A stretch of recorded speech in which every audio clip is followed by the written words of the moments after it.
Well, good afternoon. I'm Sigrid Wright, CEO of the Community Environmental Council. Happy Earth Day. I'm here today with two of my favorite people. I'm with Annie Leonard, the Executive Director for Greenpeace USA, and with David Pellow, who is a CEC board member and professor and Dielsen Chair of the Environmental Studies Program at UC Santa Barbara. Welcome, Annie and David. Thank you. What a pleasure. What a treat to be with you. Thank you so much. I am so looking forward to our conversation. We've been having a lot of fun kind of backstage, but I thought we would start with the business at hand. David, could you please take it away? Sure, absolutely. I really just want to say it is always a pleasure and an honor and privilege to be in the same space as Annie Leonard, a great friend, colleague, and hero of mine. I've known Annie for many years, and you have just been an incredible supporter and guiding light for me as an environmental and climate justice activist and scholar. And I just really appreciate your leading by example and just being a wonderful human being. I am also, of course, truly delighted to serve on the board of directors of the Community Environmental Council here in Santa Barbara. And every year, as part of our Earth Day celebration, we award what we call the Environmental Hero Award every year to an individual who does extraordinary work as an environmental leader. And we have selected you as the 2021 recipient. So let me just say a couple things. Past awardees for the Community Environmental Council's Environmental Hero Award have included the great Van Jones, James Cameron, Bill Nye, the science guy, Bill McKibben, and Daryl Hannah. Congratulations, Annie. We would be delighted if you would accept this award, which I have right here. I'm going to hand it to you. Here you go. You got it? All right. Got it. Oh, thank you so much.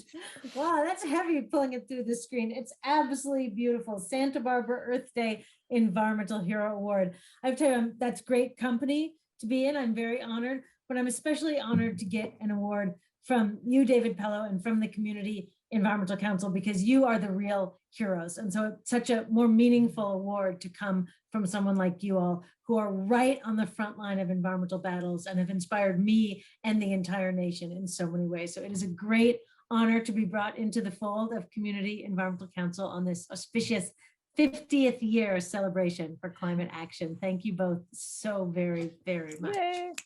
Thank you to all the supporters of Community Environmental Council. This is an awesome organization. We should all throw down to support this organization. Yes, indeed. Wonderful. Thank you, Annie. We're delighted. And it was really good to see you again. It's been, a little over 2 years when you were down here, and the world has shifted and shifted again. It was a very different time and space, for better and worse. That was in 2019. We were acknowledging the 50th anniversary of the 1969 oil spill. We filled the Arlington Theater, and we were really kind of kicking off this reflection of what it means to be an environmental movement 50 years in. I want to just start by talking with both of you about the time that we're in now. Again, really significant changes over the last year and actually over the last month, especially at the national political level. So let's just talk about this moment that we're in, the openings, the opportunities, the challenges that we're facing. Annie, let's start with you. It's so intense to think that was 2 years ago, and what a 2 years it has been. I mean, full of economic crisis, public health crisis, much overdue racial justice reckoning, democracy crisis, like the list of challenges our country faces, we couldn't have even imagined 2 years ago, and they were pretty bad back then, but they're just so much bigger. In spite of all of that, or maybe because of the response to all of that, I actually feel more hopeful than ever. It is true that we have enormous crises, absolutely, but it is also true that we are realizing a couple of things. One is that we can't solve these crises one at a time. We can't sequence them. We can't say, okay, climate first, and then economy, and then racial justice. No, like we're realizing that the crises are interconnected and the solutions have to be. And that is very exciting to me, because then we're talking about big, bold, systemic solutions. So that's one of the things that's changed. Another thing that's changed is that the era of moderation is over. There is no time for tiny little baby steps. We wasted those decades of the tiny little baby steps. We're at a moment where people are working together more than ever before for bold systemic action. And we are at the same time going to solve our democratic crisis, solve our climate crisis, solve our equity crisis. We are going to build a more climate resilient, sustainable, just, and equitable economy for all. So I feel more momentum towards that than ever, in spite of how grim the situation is outside. I love your enthusiasm. We have about 30 minutes to figure out how we're going to solve all of those crises. And if anyone can do it, I know it's you too. David, any responses to that, just in terms of the moment we're in, the promise it holds, the concerns that you have? Yeah, I would say I agree with everything that Annie has said, and I find it shocking that a glass is half empty kind of guy, in the last couple of months have really been transformed into a glass is half full. I mean, I'm telling you, the whiplash, the 180 degree, back and forth from the previous administration to the current really is proof. It is proof that the long, hard work of organizations like CEC and Greenpeace and the entire environmental and climate justice movements, really our work is paying off. I mean, not a day goes by when when we don't see announcements coming out of the White House, right, out of Washington, where they are referencing our work, referencing the language that we're using, the vision of change that we have been promoting for years.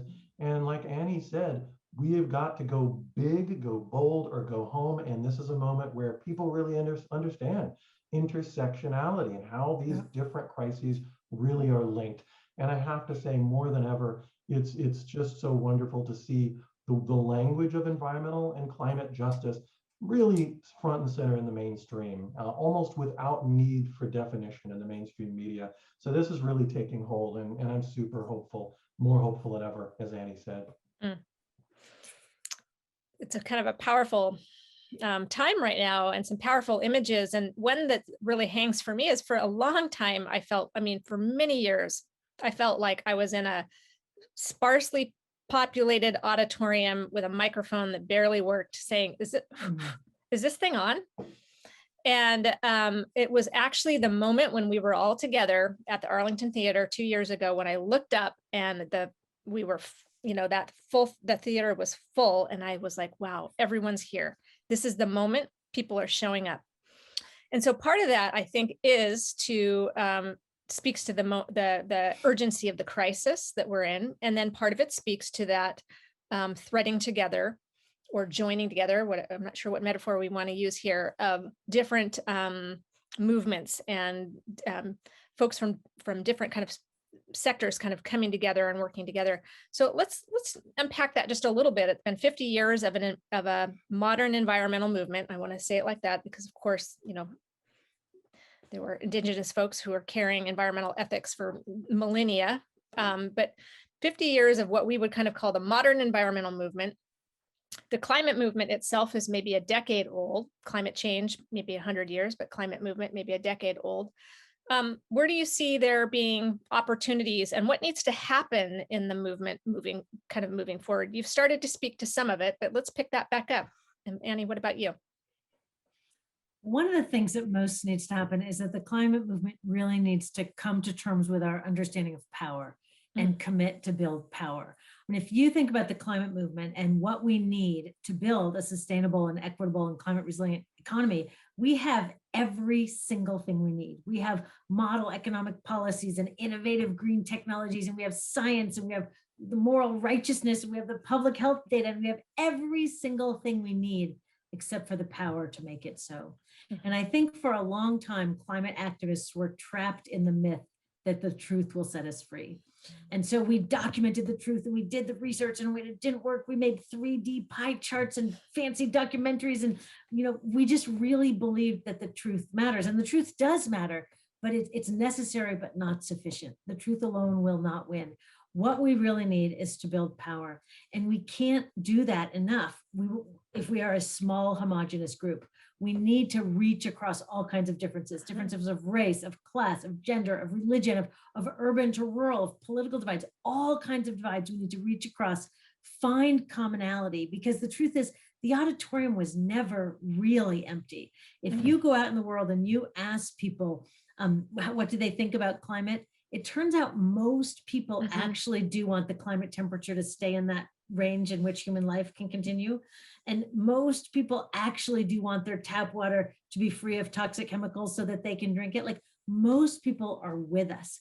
We just didn't do enough listening and connecting. Once we do that, we have enough people to build the power to drive the change. And we're seeing the results of that power building in the last election. And in, as David said, all of the things that have happened since. So that's what needs to happen. It's already happening. And we need to keep building multiracial, independent political power to win what we know is possible and what we know is right.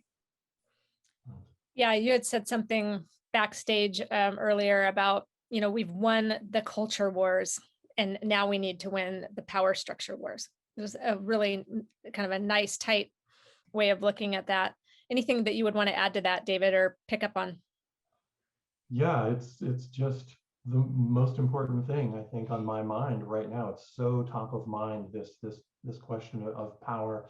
And what Annie said is true as well, that, one of our great strengths is the diversity that we have in this society.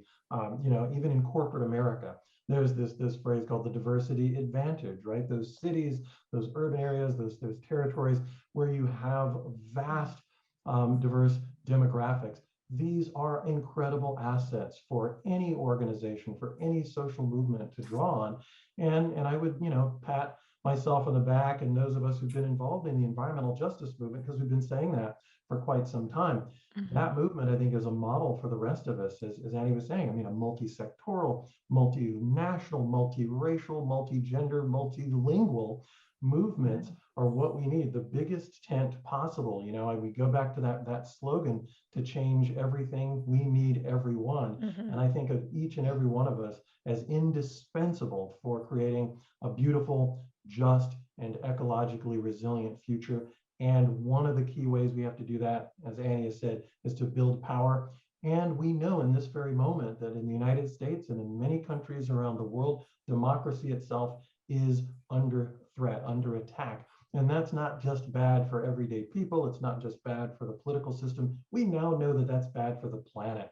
What is good for the planet is when people feel empowered, when they feel agentic, when they are able to cast a vote that makes a difference, that makes a change in their community. And so I'm so delighted that Greenpeace has a democracy campaign, because we need that. We need to make sure that everybody in this society is feeling empowered, so that we can have clean air, clean water, clean land, good jobs, and a safe environment and safe climate. So I'm 100% behind the need for democracy, and CEC has been doing that good work for years in the Santa Barbara and Central Coast area, and I want to see us build on that.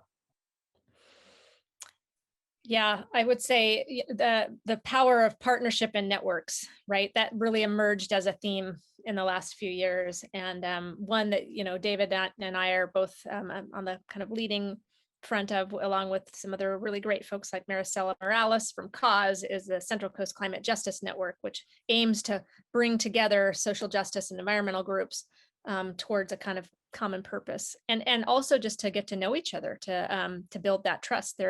We can't undersell how important it is to be developing relationships, because those relationships take time. Annie, I'm guessing that you've found yourself in some unusual partnerships as well over recent years. Anything that you would want to call out? I think for me, a real change in terms of building partnerships was becoming a parent. Because if you are a parent, you can connect to any parent across any potential divide, because we all have this really strong connection. And if when we meet people, we seek first to understand before we seek to be understood, most people, as I said earlier, are with us. My real priority right now, though, has been building relationships with labor unions, with working class people. And that's because labor is so often considered dispensable and has been on the losing end of so many transitions that we have made in our society. It is absolutely inevitable. We are scientifically and morally compelled to transition off of fossil fuels. as rapidly as possible. And we are committed to making sure that this is what we call a just transition, that the interests of fossil fuel impacted workers and communities must be safeguarded. We often talk about the fossil fuels that the companies own that they can never drill out of the ground as their stranded assets. We need to make sure that oil and gas are the stranded assets, not the workers. These fossil fuel workers, we owe them a debt of gratitude. They have sacrificed, in many cases, their health and their bodies, in some cases, their lives to power this country. They are the real environmental heroes. And we need to make sure that we uphold that and respect them as we transition to a clean energy economy. So right now, that's my cross-divide priority, is building relationships with labor unions. And can I just jump in and say, I remember very clearly 2 years ago when all of us were together at the 50th anniversary here in Santa Barbara, when Annie, you were saying, we absolutely have to work with organized labor, with unions, with rank and file workers out there, and they are part of the solution. And we need to be talking about pipe fitters who can deliver key resources to society and creating jobs for those folks. And so I was delighted, you know, to hear about the Biden infrastructure plan, where they're talking exactly about that and using pipe fitters to cap leaking methane wells, you know, prevent fugitive emissions, and we can literally create tens of thousands of jobs to do that, and that would be an important part of that transition.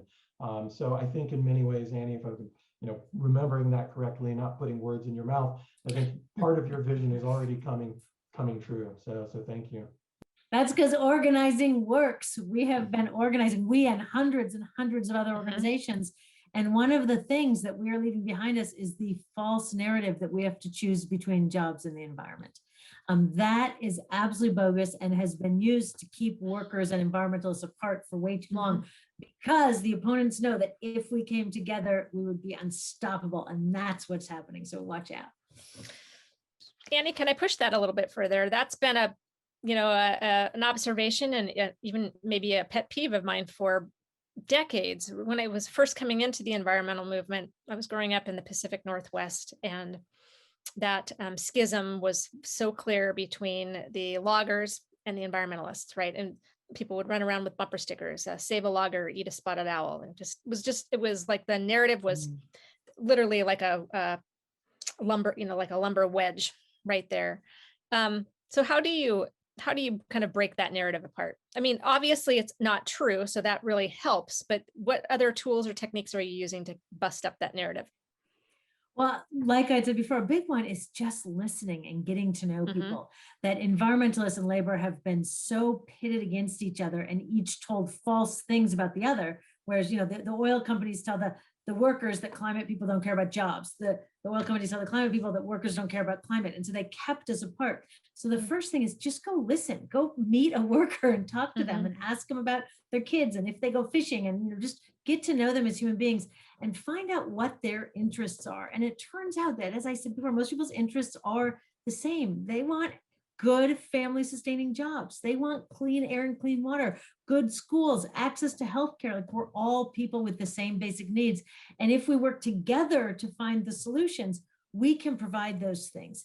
But we need to push back on politicians that are in the pockets of oil and gas companies. Right now, one of the things we're looking at is fossil fuel subsidies. And I'm so excited that Biden has said he wants to get rid of fossil fuel subsidies. Right now, in this moment of extreme economic need, the United States government is giving our money, over $20 billion a year of our money, to prop up the same fossil fuel companies that are threatening the planet's ability to support life. So we need to stand together and say no fossil fuel subsidies. Take that $20 billion, put it into developing good, safe, equivalent jobs. And it's important for us climate activists to not just say, oh, you fossil fuel worker, you can go put solar panels on the roof. Because building fossil fuel pipelines is like $100,000 a year job with pension and collective bargaining. Putting solar panels on roof is like $25 an hour with no comparable benefits. You can't expect people to excitingly run over and start putting solar panels on roofs if the playing field is so skewed because of subsidies. So let's use our public money to invest in public good, support the workers, and make sure that those clean energy jobs are good family sustaining union jobs. And that's what's going to make them embrace those jobs. Can Powerful. I jump in? Yeah, I just want to build on that and say I agree with everything Annie just said. And you know, that the CARES Act, right? The federal money that was meant to sort of prop up the economy, to save our asses.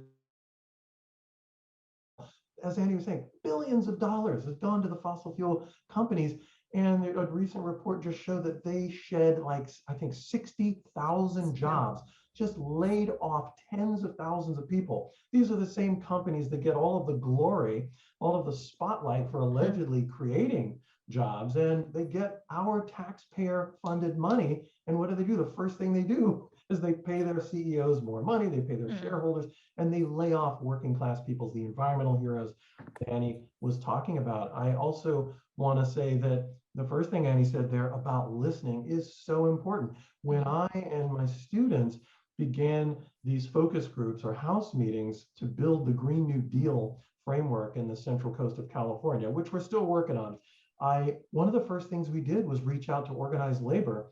And one of the first things they said is, this is the first time that we've heard from environmentalists who gave a damn about what we thought and who wanted to hear from us about what we'd like to see for our community going forward, what vision, a positive vision for a transformation we'd like to see. And they had brilliant responses. And like you said, Annie, we had so much common ground. It was an incredible moving moment. So listening is so important. And I really want to just thank you for lifting up that skill that not enough of us use. Thank you. And then designing the solutions together. Mm-hmm. Yeah. That's right. Yeah.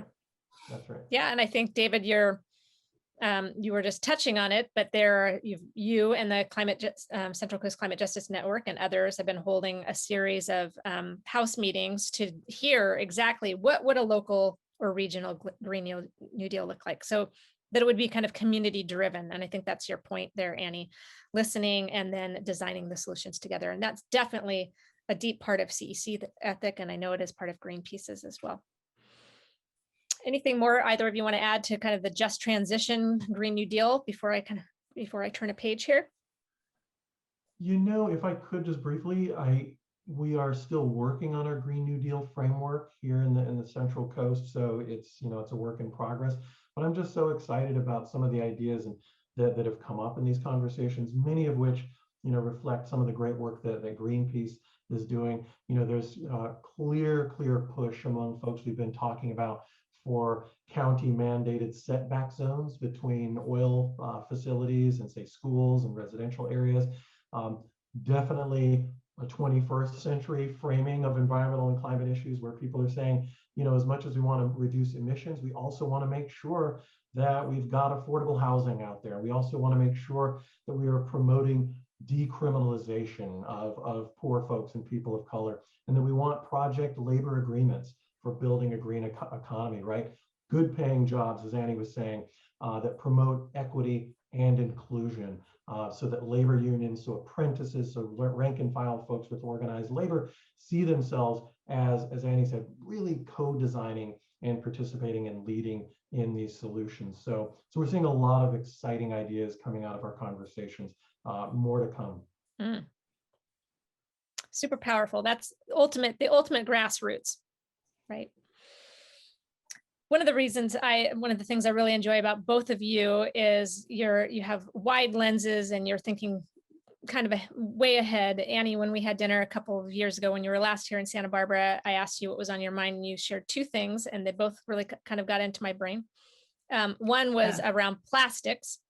And you were talking about how the fossil fuel companies kind of seeing the writing on the wall that the ability to burn fossil fuels was no longer going to be their kind of business plan moving forward, that they were looking at how do they make more, what I would say, just plastic crap for us. And if we think that we have, that we're inundated with that now, you said, just buckle up. There is a lot more coming, and you've shared some reports with us, and that has helped us think through our own kind of circular economy plastics program that we offer here in Santa Barbara.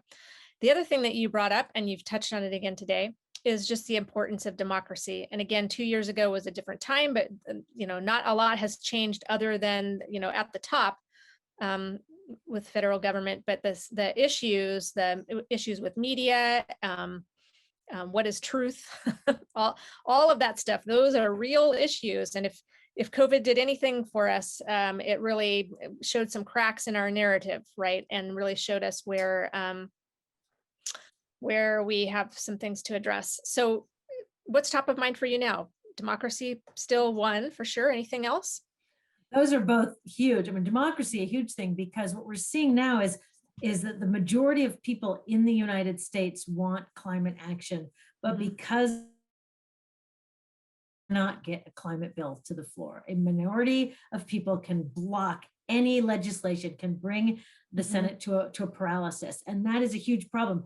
A healthy democracy is a precondition for a healthy environment. It is our best tool we have to advance these solutions. And right now we can't use it because it's paralyzed by sort of obscure readings of current rules that don't have to be that way, but also because of the inordinate amount of fossil fuel money in our Congress, the way that fossil fuel companies skew elections, fund campaigns, pay for false science, block solutions. They've just hijacked our democracy. And then on top of that is these new voting restrictions that are just outrageous. There are right now, since January 6th, there are over 250 bills moving around the country at different levels that would restrict voting rights. And they are specifically targeted at Black and brown people, which are the people with the best climate voting record. It is not a coincidence that they are trying to keep Black and brown people away from the polls because they're trying to hold on to power. So they're making it impossible for many people to vote.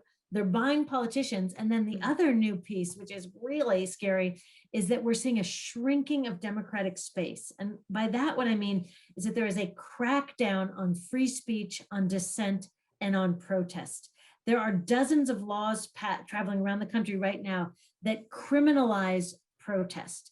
They either criminalize things that were constitutionally protected free speech, like giving a training on how to stop a fossil fuel pipeline, that would be criminalized in some places, or they increase the criminalization for what already would be like a minor trespass, something's already illegal. But it is funded mostly by the fossil fuel companies, although there's also a strong anti-Black Lives Movement element to it too, because it's really focusing on stopping racial justice protests and fossil fuel protests. And what they're trying to do is take away our right to stand together and peacefully protest to save the planet. So this is really important. If we lose the right to vote and we lose the right to protest, we're going to lose so much more. So that is a real high priority for me right now. That is sobering. Yeah, Thank you. It's powerful. Scary. It's scary. Yeah, absolutely. Think about how much CEC has accomplished through protest and public education over its decades.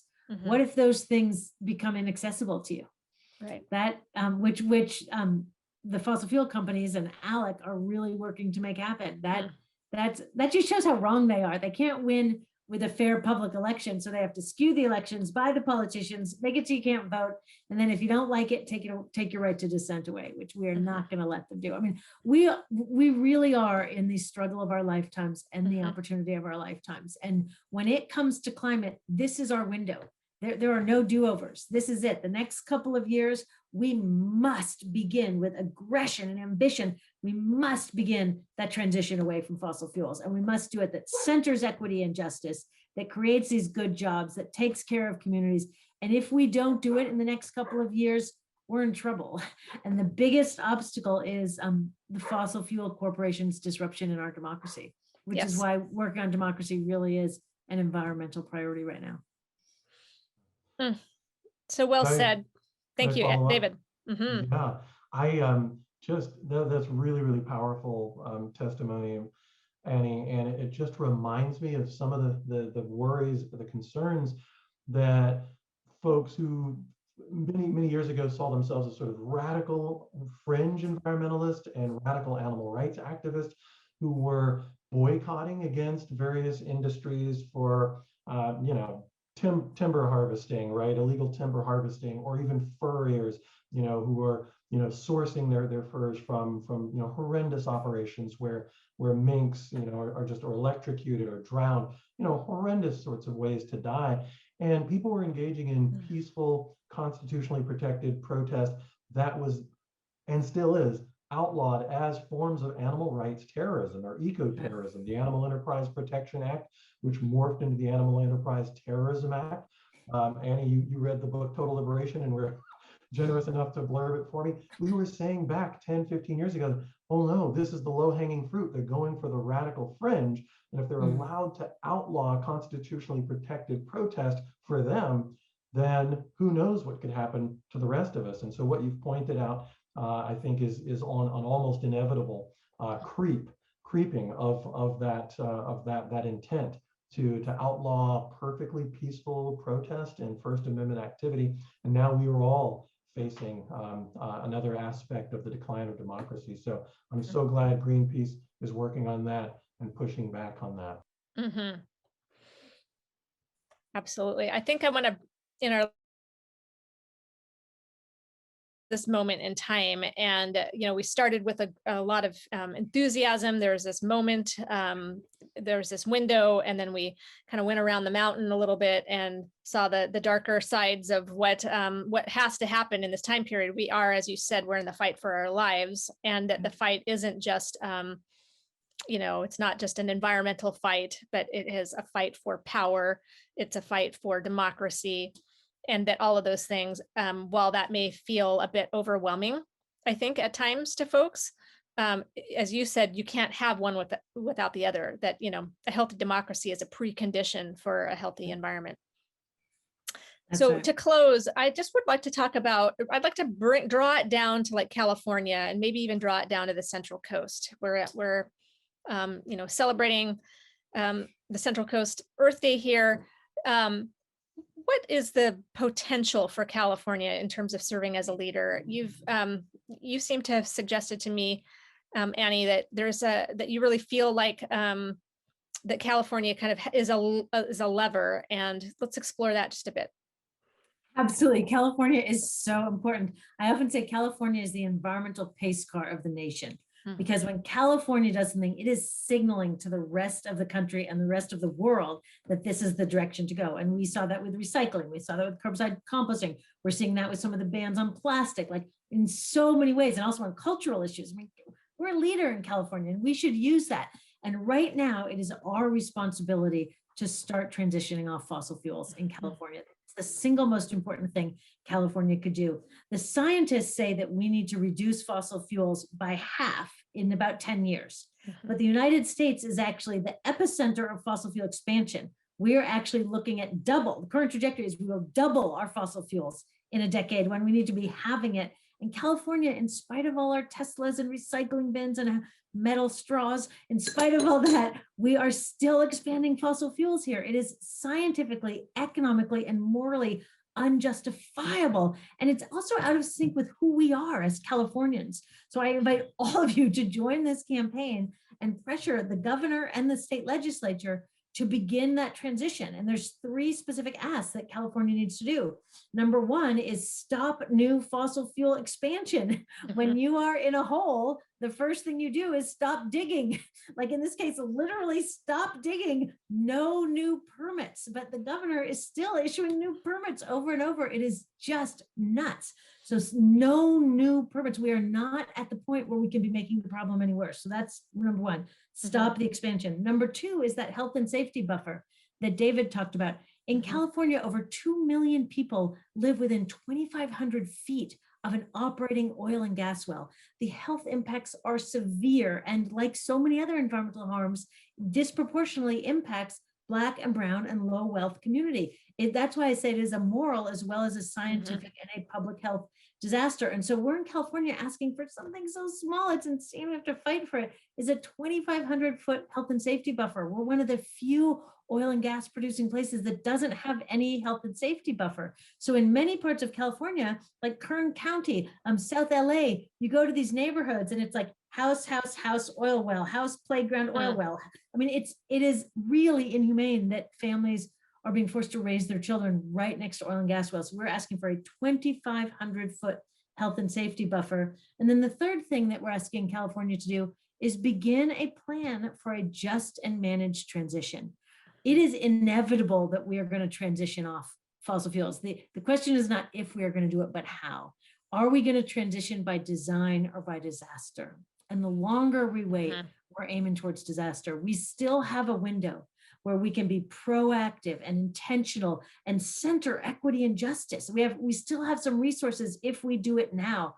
If our leadership in this state, in California, where we have entrepreneurship, we have resources, we have environmental will, we have democratically controlled state, if we cannot do it here, what hope do we have for the rest of the country? So we have got to ask not just ask, we've got to demand that our leaders center the science and justice and begin that phase out of fossil fuels in a way that safeguards the impacted communities and workers. It is just intolerable that our governor is dragging his feet to do this, especially at a moment where he could use a little more political support.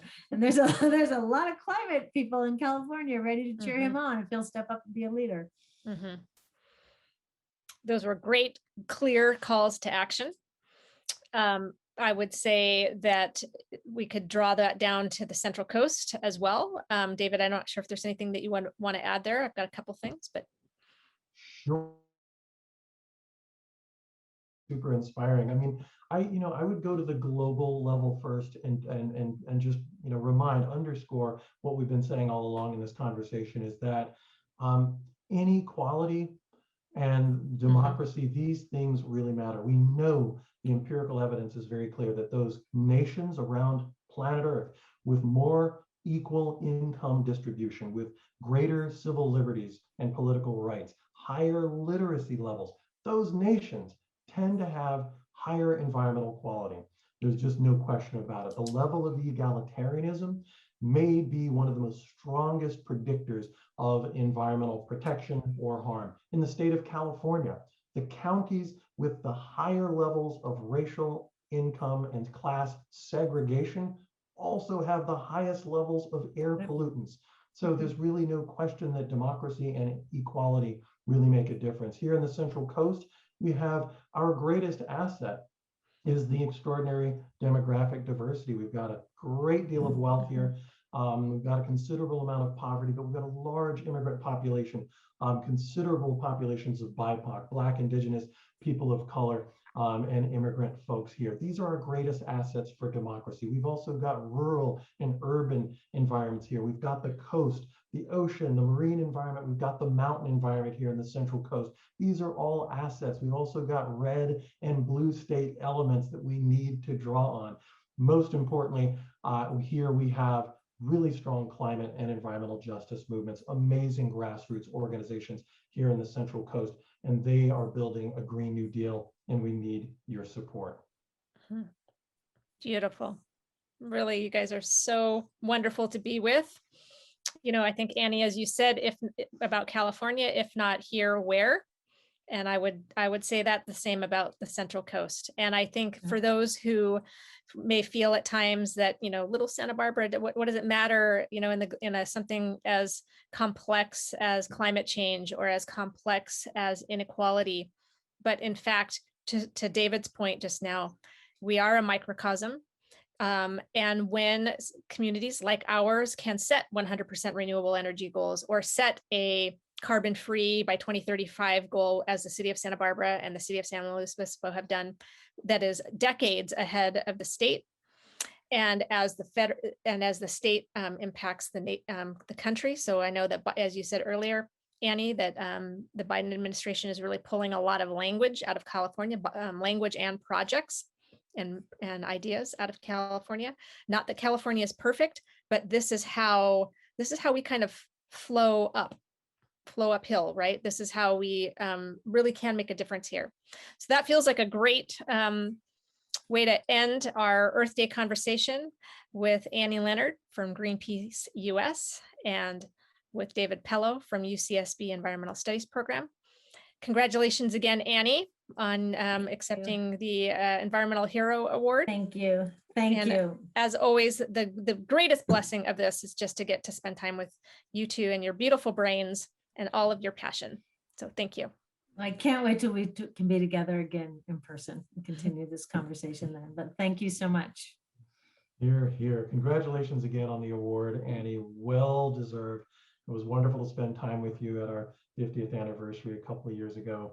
So good to see you. And thank you, Sigrid, for being an extraordinary leader in the community of Santa Barbara, for taking CEC to new levels of visibility, of impact, of consequence, and also doing that really great work of building alliances and working in solidarity with immigrant, indigenous, and communities of color. So I feel like between the three of us, our organizations, we can't lose. This is, as Annie said, the fight of our lives. This now is our time. And I'm just delighted and honored to be in conversation with both of you. Happy Earth Day. Thank Happy you. Earth Day.